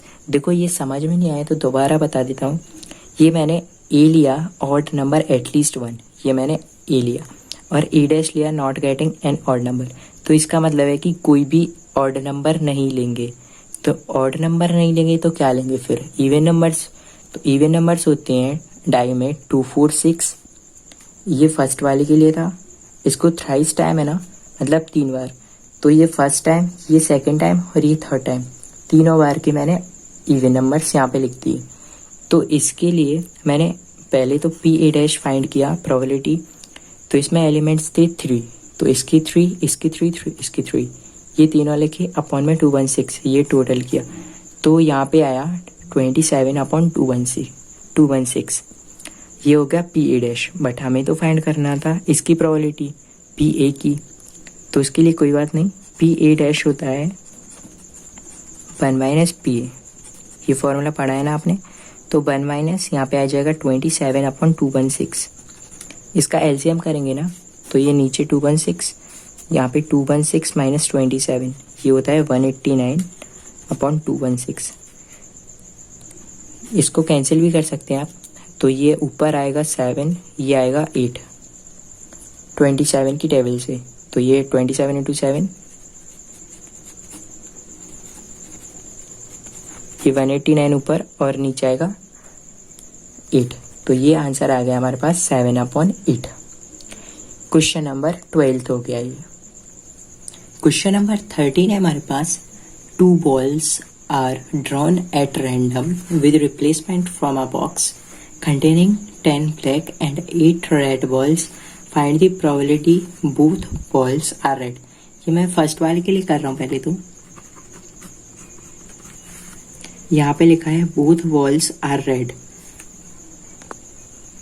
तो इसके लिए इवेंट ले लेते हैं। पहले तो फर्स्ट वाले के लिए मैंने ए लिया कि हमारे पास फर्स्ट बॉल है वो red, first ball is red, और बी इवेंट लिया कि जो सेकंड बॉल है वो भी रेड है। यहाँ पे लिखा है ना बोथ बॉल्स आर रेड, तो सेकंड बॉल ये भी रेड है। तो अब यहाँ पे प्रोबेबिलिटी ऑफ ए, ये हमारे पास क्या आएगी? देखो हमारे पास है ना 8 रेड बॉल्स यहाँ पे लिखा है, और हमारे पास 10 ब्लैक है, ब्लैक बॉल्स हैं 10 और रेड है 8। तो हमारे पास रेड बॉल ये है 8, और टोटल है हमारे पास 10 + 8, ये ब्लैक प्लस रेड, 10 + 8 हो जाएगा 18। प्रोबेबिलिटी ऑफ बी, ये हमारे पास रेड, तो यहाँ पे मैंने 8/18 लिया, ये प्रोबेबिलिटी ऑफ ए, क्योंकि हमारे पास जो फर्स्ट बॉल थी वो थी रेड। अब यहाँ पे प्रोबेबिलिटी ऑफ बी, यहाँ पे भी सेकंड बॉल है वो रेड है, तो सेम ही रहेगी, ये भी 8 है और टोटल है हमारे पास 18, तो ये भी 8/18। ये मैंने यहाँ पे, आपको लग रहा होगा कि मैंने 7 क्यों नहीं लिखा अगर यहाँ पे से इक्वल रेड चली गई? ये मैंने इसीलिए नहीं लिखा क्योंकि यहाँ पे है विद रिप्लेसमेंट।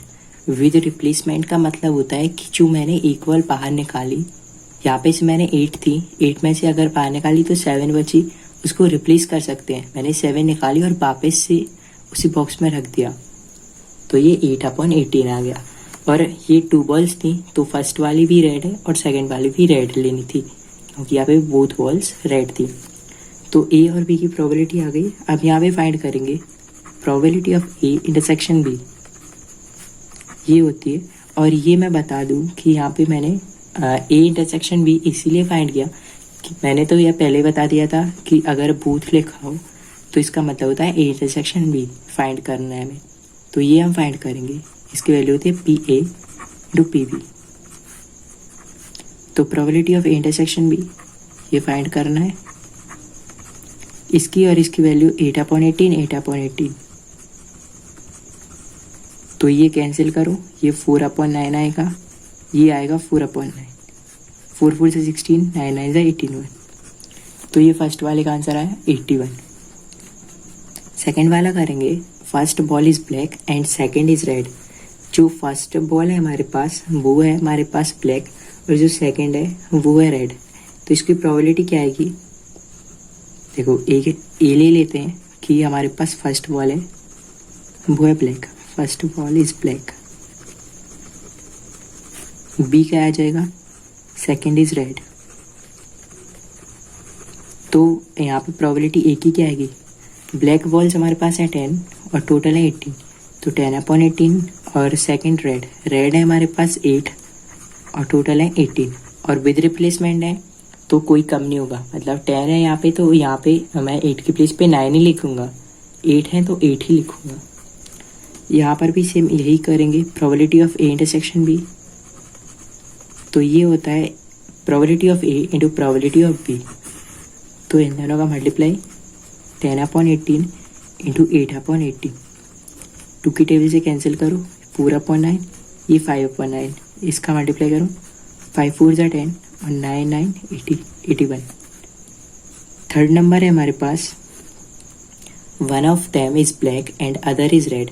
उनमें से जो एक बॉल है वो ब्लैक है और दूसरी बॉल है वो है रेड। तो यहाँ पे मैंने ऐसे ब्लैक और रेड के फॉर्म में लिया था इसे। अगर हमारे पास वो प्रोबेबिलिटी, यहाँ पे देखो first one of them is black, तो फर्स्ट इवेंट ए ले लेते हैं, one of them is black. और सेकंड यहाँ पे बी लिया, बी हो जाएगा अदर इज रेड। तो उसमें से ब्लैक कितनी है हमारे पास 10 और रेड कितनी है 8। तो देखो इसके लिए एक अप्रोच तो ये हो सकता है कि अगर हम ब्लैक बॉल को पहले रखें तो बी इंटरसेक्शन आर, बी को लिया मैंने ब्लैक और आर को लिया रेड। तो यहाँ पे बी इंटरसेक्शन आर, इसका मतलब है ब्लैक मैंने पहले रखा और आर बाद में। उसमें ब्लैक पहले हो सकता है या ब्लैक बाद में भी हो सकता है, तो प्लस लिख सकते हैं हम, ब्लैक को बाद में रखो तो आर इंटरसेक्शन बी। देखो यहाँ पे बोला गया था कि उनमें से एक बॉल ब्लैक है और दूसरी है रेड। तो हमें अगर कोई भी बॉल निकालेंगे तो हमारे हाथ में पहले ब्लैक भी आ सकती है या रेड भी आ सकती है। तो यहाँ पे ब्लैक के लिए हम इंटरसेक्शन वन करेंगे और यहाँ पे रेड के लिए। तो ये इसके लिए क्या आ जाएगा? ये हो जाएगा पी बी, ये वाला फॉर्मूला रखो, इंटू पी आर। यहाँ पे भी P R into P B. तो पी बी मतलब प्रोबेबिलिटी ऑफ बी, ये हमारे पास क्या आ जाएगी? देखो प्रोबेबिलिटी ऑफ बी मतलब ब्लैक है हमारे पास 10, टोटल है 18, 10 + 8 10/18। और आर रेड है हमारे पास 8, तो 8/18 प्लस यहाँ पे 8/18, ये रही वैल्यू, और प्रोबेबिलिटी ऑफ बी 10/18। इसको कैंसिल करो, 4/9 और यहाँ पे यहाँ पे 5/9, 4/9, यहाँ पे 4/9 और यहाँ पे 5/9। 5 × 4 ये हो जाता है 20/9 है, 9 जा 81, 4 5 जा 10, 20/81। एलसीएम किया तो 20 + 20 ऊपर आया, नीचे 81। ऐड करो, ये 40/81 आएगा। तो ये हो गया 13 नंबर क्वेश्चन का आंसर। क्वेश्चन नंबर 14 है हमारे पास, probability of solving specific problem independently by A and B are 1/2 and 1/3 respectively. तो हमें प्रोबेबिलिटी ए और बी की दी हुई है 1/2 और 1/3। If both try to solve the problem independently, तो हमें प्रोबेबिलिटी फाइंड करनी है द प्रॉब्लम इज सॉल्व।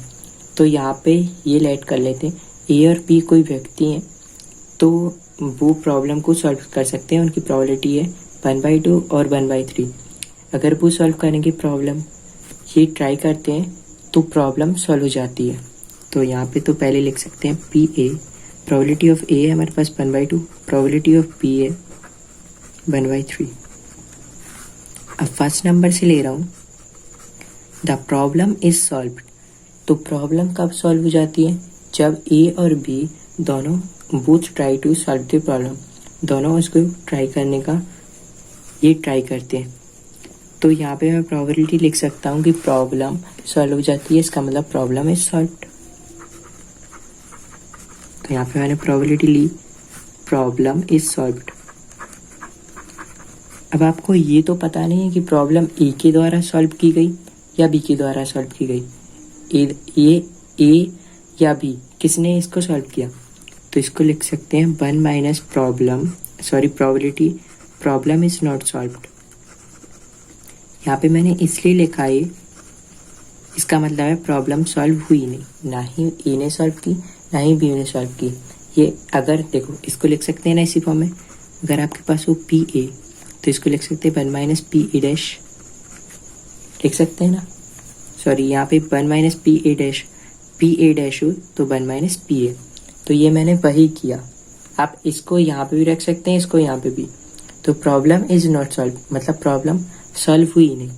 तो इसका मतलब है प्रॉब्लम सॉल्व नहीं हुई, तो ना ही ए ने सॉल्व की ना ही बी ने सॉल्व की। Not A and not be, इसका मतलब है ना ही ए ने सॉल्व की ना ही बी ने सॉल्व की। तो नॉट ए को लिख सकते हैं ए डैश, और एंड का मतलब मैंने 10 नंबर क्वेश्चन में बताया था आपको, अगर आपके पास एंड लिखा हो तो आप यहाँ पे लिख सकते हैं इंटरसेक्शन, और नॉट बी हो तो नॉट बी के प्लेस पे बी डैश। तो ए डैश और यहाँ पे बी डैश, तो 1 minus B problem is not solve, ना ही ए के द्वारा ना ही बी के द्वारा इसको सॉल्व किया गया। तो यहाँ पे ए डैश इंटरसेक्शन बी डैश। अब प्रोबेबिलिटी ऑफ ए इंटरसेक्शन और ए डैश इंटरसेक्शन बी डैश, इसके प्लेस पे आपको इसका फॉर्मूला पता है ना। अगर आपके पास हो ए इंटरसेक्शन बी, इसकी प्रोबेबिलिटी, तो P A into P B रख सकते हैं। तो सेम यहाँ पे भी करेंगे, प्रोबेबिलिटी ऑफ ए डैश और into probability of B dash. अब A dash P A dash, इसको रख सकते हैं 1 माइनस पी ए, और पी बी डैश इसको रख सकते हैं 1 minus P B. Probability A दोनों की रख सकते हैं। तो यहाँ पे 1 माइनस पी ए आ जाएगा, इसका मल्टीप्लाई करो 1 माइनस पी बी के साथ। तो ये मैंने वैल्यूज यहाँ पे 1 लिखा है, ये मैंने वैल्यूज पुट की। अब 1 माइनस यहाँ पे भी 1 माइनस प्रोबेबिलिटी ऑफ ए, ये हमारे पास है 1/2, और है 1 माइनस प्रोबेबिलिटी ऑफ बी है 1/3।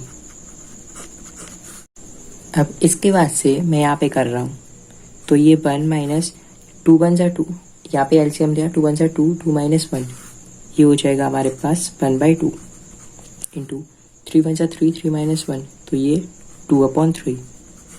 ये हुआ इससे कैंसिल, यहाँ पे आया 1/3, तो 1 माइनस 1/3, 3 यहाँ पे एलसीएम, तो 3 माइनस 1, ये आ गया हमारे पास 2/3। अब सेकंड पार्ट है, सेकंड पार्ट में हमें बोला गया है कि exactly one of them solve the problem. तो इसका मतलब होता है कि ए और बी दोनों में से किसी एक ने प्रॉब्लम को सॉल्व किया। तो अगर आपके पास है ए और बी, पहले तो मैं वैल्यूज रख देता हूँ, पी है 1/2 और पी भी है हमारे पास 1/3। तो या तो देखो या तो यहाँ पे वन ऑफ देम सॉल्व की प्रॉब्लम, या तो उसको ए ने सॉल्व किया होगा या बी ने सॉल्व किया होगा। अगर उसको ए ने सॉल्व किया होगा तो यहाँ पे प्रोबेबिलिटी आएगी ए इंटरसेक्शन बी डैश। इसका मतलब है कि ए ने सॉल्व किया और बी ने सॉल्व नहीं किया। प्लस हो जाएगा अगर उसको बी ने सॉल्व किया तो ए ने सॉल्व नहीं किया होगा। सिंपल सी बात है।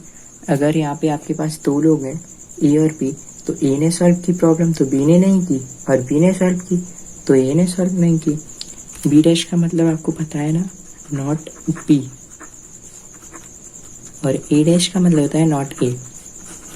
और आपको पता है कि यहाँ पे इंटरसेक्शन है, तो इंटरसेक्शन का मतलब मैंने आपको 10 नंबर क्वेश्चन में ऑलरेडी बताया था, एंड होता है इसका मतलब, तो ये आ जाएगा एंड। इसका मतलब है अगर यहाँ पे ए एंड यहाँ पे बी डैश, अगर ए ने प्रॉब्लम की सॉल्व तो बी ने नहीं की तो नॉट बी हो जाएगा। अगर बी ने यहाँ पे सॉल्व, यहाँ पे बी आ जाएगा और यहाँ पे ए डैश। अगर इसको बी ने सॉल्व किया और नॉट ए का मतलब ए डैश, तो ए ने सॉल्व नहीं किया, तो वही मतलब है बस। तो इसका फॉर्मूला आपको पता है, पी ए इंटरसेक्शन बी, ये होता है P A into P B. तो यहाँ पे रख सकते हैं P A into P B dash है तो बी डैश ही आ जाएगा, plus probability of B intersection A dash, तो ये आ जाएगा P B into P A dash. Probability of A ये है 1/2, probability of P dash, probability of P dash मतलब पी बी डैश, तो इसको रख सकते हैं 1 माइनस पी बी, और पी ए डैश इसको रख सकते हैं 1 माइनस पी ए।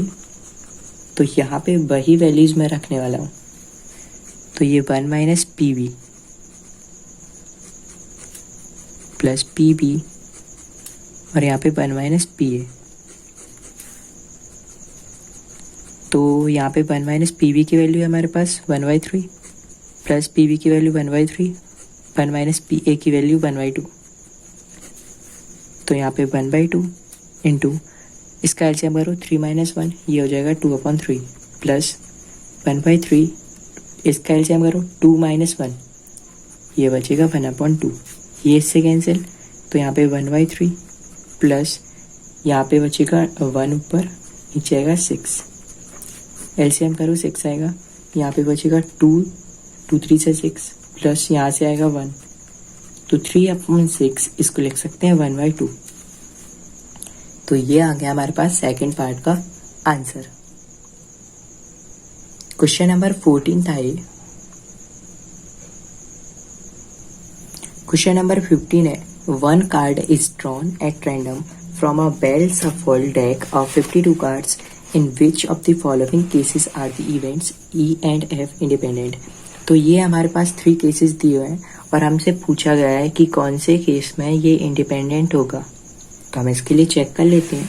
ये तो बड़ा इजी क्वेश्चन है, तो यहाँ पे आंसर में फर्स्ट वाले के लिए लिख रहा हूँ। पहले तो the card drawn is shade, तो शेड कितने होते हैं, सॉरी स्पीड है, the card drawn is spade, तो स्पीड कितने होते हैं हमारे पास, इसकी प्रोबेबिलिटी क्या आएगी, देखो स्पीड होती है हमारे पास 13, 52 कार्ड्स होते हैं टोटल और इसमें स्पीड होती है, स्पीड की नंबर्स होते हैं 13, तो 13 और टोटल है हमारे पास 52, तो पीई आया फर्स्ट वाले के लिए 52। ऐसे ही P F the card dream is an egg, ये मैंने ड्रीम लिख दिया, तो यहाँ पे पी एफ ये कार्ड मैंने ड्रॉन किया, तो ये एक है, ये होते हैं हमारे पास 4, तो ये 4 और टोटल है हमारे पास 52, ये आ जाएगा 4/52। तो ये पीई और पीएफ आ गया। अब दोनों में कॉमन देखो, तो ई इंटरसेक्शन एफ, ये क्या होगा, अगर यहाँ पे 13 हमारे पास प्लेइंग कार्ड्स हैं तो इसमें एग कितने होंगे, ये हो जाएंगे यहाँ पे 1, तो यहाँ पे से 1 और यहाँ पे हमारे पास टोटल एग है 4, तो यहाँ पे से 1 और यहाँ पे से 4 कॉमन है यहाँ पे दोनों में 1, तो ये आ जाएगा 1/52। अब हमें चेक कर लेना है कि ई और एफ ये इंडिपेंडेंट है कि नहीं है। तो यहाँ पे इसके लिए क्या होती है, इसके लिए कंडीशन होती है अगर आपके पास ई इंटरसेक्शन एफ ये P E into P F ये इक्वल आ जाए तो आप कह सकते हैं कि जो ई और एफ हैं ये इंडिपेंडेंट है। तो यहाँ पे रख सकते हैं वैल्यू ई इंटरसेक्शन एफ यह 1/52 is equal to P E है 13/52 इंटू पी एफ है 4/52। इसको कैंसिल करो, ये 1/13 13 इससे कैंसिल तो ये आएगा 1/52। देखो ये दोनों इक्वल आ गए। हम कह सकते हैं कि E intersection F is equal to P E into P F. ये आपको लिखना है दोबारा से यहाँ पे और फिर लिखना है hence E and F are independent. तो ये हो गया फर्स्ट पार्ट। अब ऐसे ही सेकंड करेंगे। सेकंड में the card drawn is black. तो ब्लैक कार्ड्स कितने होते हैं? देखो इसके लिए पीई क्या बनेगा, आपको पता है कि यहाँ पे 52 टोटल प्लेइंग कार्ड्स होते हैं और इसमें ब्लैक होते हैं 26। तो ये आ जाएगा ऊपर 26 और टोटल होते हैं 52। तो ये पीई आ गया। और P F the card drawn is king. तो किंग कितने होते हैं? किंग टोटल किंग होते हैं हमारे पास 4। तो किंग टोटल है 4 और टोटल हमारे पास प्लेइंग कार्ड्स हैं 52। तो ये 4/52। अब हमें यहाँ पे फाइंड करना है कि ई एंड एफ इंडिपेंडेंट है कि नहीं है। तो इसके लिए पहले तो हमें फाइंड करना होगा ई इंटरसेक्शन एफ। यहाँ पे हमारे पास ब्लैक है तो ब्लैक में कितने होंगे हमारे पास किंग? यहाँ पे 2 किंग्स होंगे और यहाँ पे हमारे पास 4 किंग है। तो 2 किंग्स तो कॉमन आएंगे ना। तो यहाँ पे 2 किंग्स कॉमन लिए, टोटल है 52। तो 2/52 कैंसिल करोगे तो यहाँ पे आएगा 1/26। अब चेक कर लेना है यही condition P E intersection F is equal to P E into P F. अगर ये कंडीशन मैच हो रही है तो आप कह सकते हैं ये इंडिपेंडेंट है, अदरवाइज नॉट। तो यहाँ पे पी ई इंटरसेक्शन एफ ये इसकी वैल्यू है हमारे पास 1/26 is equal to P E है हमारे पास 26/52, पी एफ है 4/52। इसको कैंसिल करो, ये आएगा 1/26 और ये आएगा 1/13। ये 1/2 आएगा। 26 1 26, 26 2 52। तो ये 1/26 इज इक्वल टू 13 2 ये हो जाएगा 26। तो ये दोनों इक्वल आ गए ना। तो ये आपको दोबारा से लिखना है, फिर लिखना है hence E and F are independent. In this case इसमें भी लिख सकते हैं, इसमें भी लिख सकते हैं, इन दिस केस और यहाँ पे भी इन दिस केस।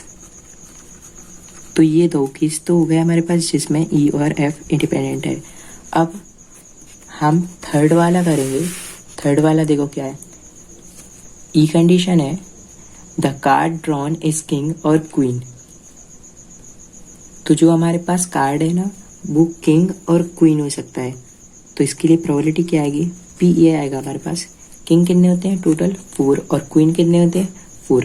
तो 4 + 4 ये हो जाएंगे 8 और टोटल हमारे पास कार्ड्स हैं 52। तो ये हो जाएगा 8/52। P F probability of F the card drawn is queen और जैक। तो यहाँ पे क्वीन ये होते हैं 4 और जैक होते हैं 4। देखो ये जे और क्यू ये 4 होते हैं, ये भी 4 होते हैं। किंग और क्वीन ये भी 4 होते हैं, ये भी 4 होते हैं। तो 4 + 4 ये हो जाएंगे 8। यहाँ पे भी 8 थे तो यहाँ पे आ जाएगा 8 और टोटल है हमारे पास 52। तो 8/52। ई इंटरसेक्शन एफ देखो यहाँ पे मैंने क्वीन लिया, यहाँ पे भी क्वीन लिया। तो क्वीन ये दोनों में कॉमन है। तो ई इंटरसेक्शन एफ हमारे पास 4 होते हैं क्वीन, ये होते हैं 4 क्वीन। तो ये कॉमन है तो यहाँ पे 4 कॉमन आएगा और टोटल इसके नीचे भी 52 आएगा। अब हमें बताना है कि ये इंडिपेंडेंट है कि नहीं। तो सेम यही कंडीशन करते आए और यही करेंगे। तो E intersection F is equal to P E into P F.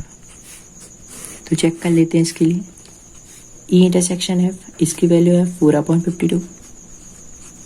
P E इसकी वैल्यू है हमारे पास 8/52 इंटू पी एफ इसकी वैल्यू है 8/52। तो ये तो वैसे दिख नहीं रहा कि इंडिपेंडेंट हो पाएगा, फिर भी इसको कैंसिल करें। ये ऊपर आएगा 4 2 8 13, 4 2 यहाँ पे 13, तो यहाँ पे 4/52 और यहाँ पे 2 2 4, 13 इंटू 13 ये होता है 169। तो ये नॉट इक्वल टू 4/169। तो यहाँ पे लिख देना कि P E intersection F not equal to P E into P F. ये लिख के फिर लिखना है आपको हेंस, ये लिख देना फिर hence E and F are not independent in this case. तो ये हो गया क्वेश्चन नंबर 15। क्वेश्चन नंबर 16 है, in a hostel 60% of the students read Hindi newspaper. एक हॉस्टल है, वहाँ के 60% जो स्टूडेंट हैं वो हिंदी न्यूज़पेपर रीड करते हैं, पढ़ते हैं, और 40% जो स्टूडेंट्स हैं वो इंग्लिश न्यूज़पेपर पढ़ते हैं। और जो हमारे पास 20% बचे हुए हैं वो दोनों पढ़ते हैं, हिंदी और इंग्लिश दोनों न्यूज़पेपर पढ़ते हैं। तो a student is selected at random, एक स्टूडेंट को सिलेक्ट किया गया, तो हमें उसकी प्रोबेबिलिटी बतानी है। फर्स्ट नंबर है हमारे पास, find the probability that she reads neither Hindi nor English newspaper. एक यहाँ पे महिला छात्र हैं, तो यहाँ पे बोला गया है कि वो ना तो हिंदी पढ़ती हैं, हिंदी न्यूज़पेपर पढ़ती हैं, और ना ही इंग्लिश न्यूज़पेपर पढ़ती हैं। तो उसके लिए पहले तो हम प्रोबेबिलिटी लिख लेते हैं सारी। प्रोबेबिलिटी ऑफ हिंदी, ये एच से डिनोट किया हिंदी को, तो ये हमारे पास 60% है हिंदी के लिए, तो ये आ जाएगा 60, और टोटल 100% होता है ना, 60 40 20, ये ऐड करो 100 आएगा, तो ये हो जाएगा 100। और पी ई, ये इंग्लिश को मैंने ई से डिनोट किया, तो ये इंग्लिश वाले हैं 40, तो 40/100। और दोनों में कॉमन, कॉमन का मतलब होता है इंटरसेक्शन, तो H intersection E, Hindi intersection E मतलब इंग्लिश, हिंदी इंटरसेक्शन इंग्लिश, दोनों में कॉमन क्या है, ये 20%, तो ये आ जाएगा 20/100।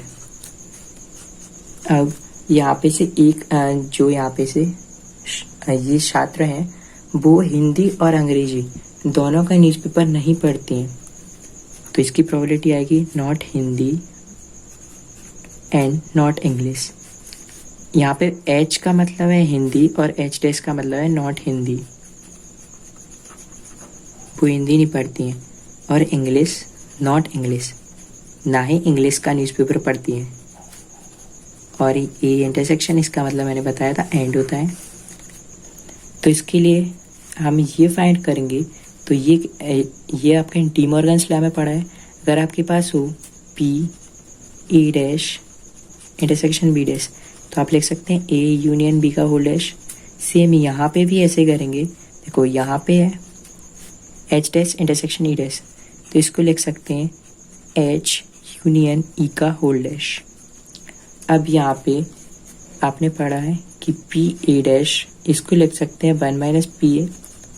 सेम यहाँ पे भी 1 - पी एच यूनियन ई, इसे लिख सकते हैं।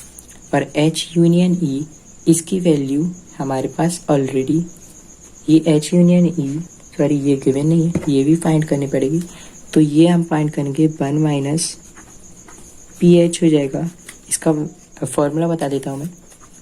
अगर आपके पास हो ए यूनियन बी, तो ये होता है पी ए, ये ए यूनियन बी हो अगर आपके पास, तो इसका फॉर्मूला आता है P A plus P B minus P A intersection B. तो यही आपको रखना है यहाँ पे, ये हो जाएगा P H plus P E minus P H intersection E. तो ये बनेगा 1 - पी एच। पी एच की वैल्यू देखो क्या है 60/100, प्लस पी ई की वैल्यू है 40/100, minus probability of H intersection E. तो इसकी वैल्यू क्या है आपके पास, ये रही 20/100। अब इसका करेंगे एलसीएम। यहाँ पे आएगा 100, इसे अलग रखे रहने पहले 1 माइनस, यहाँ पे बचेगा 60 + 40 - 20। तो यहाँ पे आया 1 माइनस 100 में से 12 माइनस हुए 80/100। फिर इसका एलसीएम 100, यहाँ पे बचा 100 - 80, ये आ गया 20/100। कैंसिल करो तो ये आएगा 1/5। ये हो गया फर्स्ट नंबर पार्ट का आंसर। अब सेकंड नंबर पार्ट है हमारे पास, if she read Hindi newspaper find probability that she read English newspaper. If she, अगर वो हिंदी न्यूज़पेपर पढ़ती है तो हमें फाइंड करना है उसकी प्रोबेबिलिटी कि वो इंग्लिश न्यूज़पेपर भी पढ़ती है।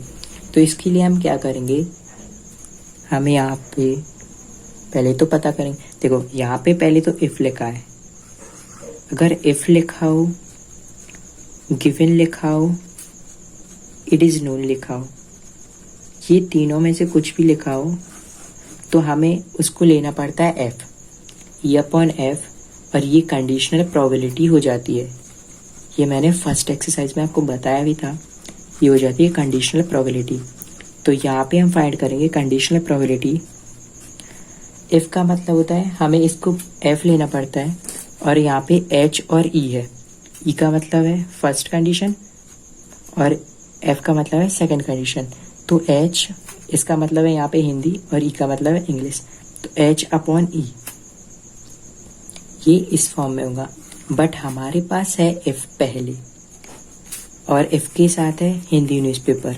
तो इफ के साथ हिंदी न्यूज़पेपर है ना, तो ये बाद में आएगा और पहले आएगा इंग्लिश न्यूज़पेपर। तो E/H फाइंड करेंगे, ये कंडीशनल प्रोबेबिलिटी है। तो इसकी वैल्यू होती है E/H/PH। देखो ये मैं एक और बार बता देता हूँ, इफ़ के साथ है हिंदी न्यूज़पेपर, तो जो इफ़ वाला है वो बाद में आता है, तो ये मैंने हिंदी बाद में लिखा। और जो इफ़ के साथ नहीं होता है वो पहले आएगा। तो इंग्लिश न्यूज़पेपर ये ई था तो ये पहले आया, ये इफ़ के साथ था तो ये बाद में आया। बस इतना सा रीज़न याद रखना। तो E/H, ये H/E के बराबर होता है। H/E ये इक्वल होता है E/H की। तो इसकी वैल्यू है 20/100, तो यहाँ पे भी 20/100, और PH ये है 60/100। तो ये हुआ कैंसिल, और 20/60 ये कैंसिल करो तो ये 1 और 3, ये आया 1/3। तो ये हो गया हमारे पास सेकंड नंबर। अब हम करेंगे थर्ड नंबर। थर्ड नंबर भी सेम है, इफ़ के साथ है इंग्लिश न्यूज़पेपर। अभी इफ़ के साथ हिंदी न्यूज़पेपर था तो हिंदी को बाद में लिया था। अब देखो यहाँ पे इंग्लिश न्यूज़पेपर है तो इंग्लिश को बाद में लेंगे। यहाँ पे E/H फाइंड किया था, अब यहाँ पे फाइंड करेंगे H/E, क्योंकि यहाँ पे इंग्लिश न्यूज़पेपर पहले है। तो यहाँ पे अगर इंग्लिश न्यूज़पेपर इफ़ के साथ हो तो ये आएगा बाद में, और इफ़ के साथ हिंदी था तो हिंदी को बाद में लिया था। सिंपल है।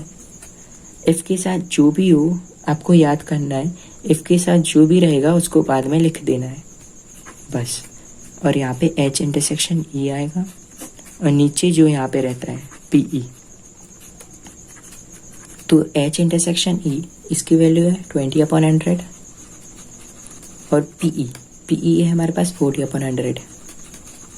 ये कैंसिल करो 20/40, इसको कैंसिल करके देख सकते हैं 1/2। तो ये हो गया क्वेश्चन नंबर 16। क्वेश्चन नंबर 17 है हमारे पास, the probability of obtaining an even prime number on each die when a pair और ऑफ डाइस इज रोल्ड।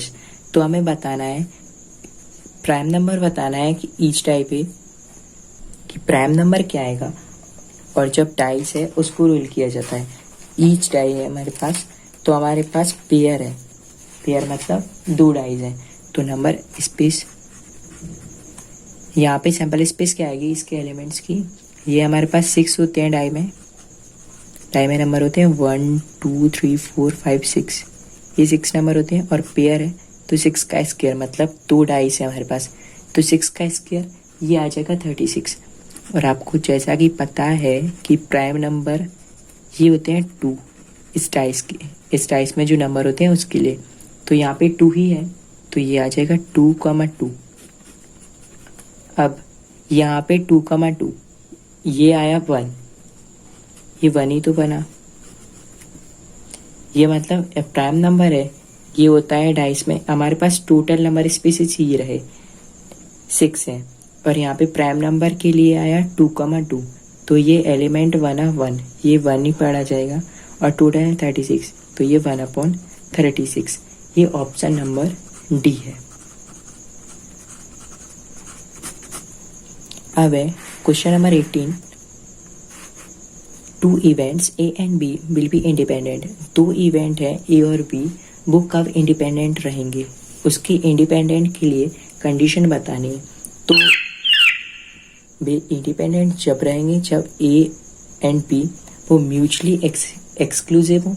तो म्यूचुअली एक्सक्लूसिव का मतलब वो ए इंटरसेक्शन बी ये इक्वल 5 हो, तभी क्या ये इंडिपेंडेंट रहेंगे। ये कंडीशन थोड़ी ना बताई थी मैंने कि ये इंडिपेंडेंट होगी अगर हमारे पास ए इंटरसेक्शन बी ये 5 होगा, तो ये है फॉल्स, ये गलत हो जाएगा। फिर हम सी वाले के लिए देखते हैं, P A is equal to P B. मैंने बताया था कि पी ए ये इक्वल होना चाहिए पी ए बाई पी के, ये बताया था मैंने, तो ये थोड़ी ना इक्वल है, तो ये भी फॉल्स हो जाएगा। थर्ड है P A plus P B is equal to 1, तो ये अगर क्रॉस है मतलब ये फॉल्स है। अगर इसको इस तरफ लेके आओगे तो वैसे भी 0 होगा, तो ये भी फॉल्स है। अब इसके लिए चेक करते हैं probability of A dash into B dash. देखो यहाँ पे लिख रहे हैं A dash into B dash, तो मैंने आपको फॉर्मूला बताया था, अगर आपके पास वो probability of A intersection B, तो इसको लिख सकते हैं P A into P B, लिख सकते हैं ना। तो यहाँ पे भी सेम ऐसे ही करूँगा, इसको लिखूँगा P A dash into P B dash. अब पी ए डैश इसको लिख सकते हैं 1 माइनस पी ए, और पी बी डैश इसको लिख रहा हूँ मैं 1 माइनस पी बी, तो ये 1 माइनस पी बी हो जाएगा। अब यहाँ पे ये वैल्यूज रख देता हूँ, तो ए डैश इंटू बी डैश ये हो जाएगा 1 माइनस पी ए, और ये हो जाएगा 1 माइनस पी बी। तो चेक करो ये कौन सा है, ये है बी, तो बी नंबर सही है, option number B is correct. ये हो गई क्वेश्चन एक्सरसाइज फिनिश्ड हो गई है।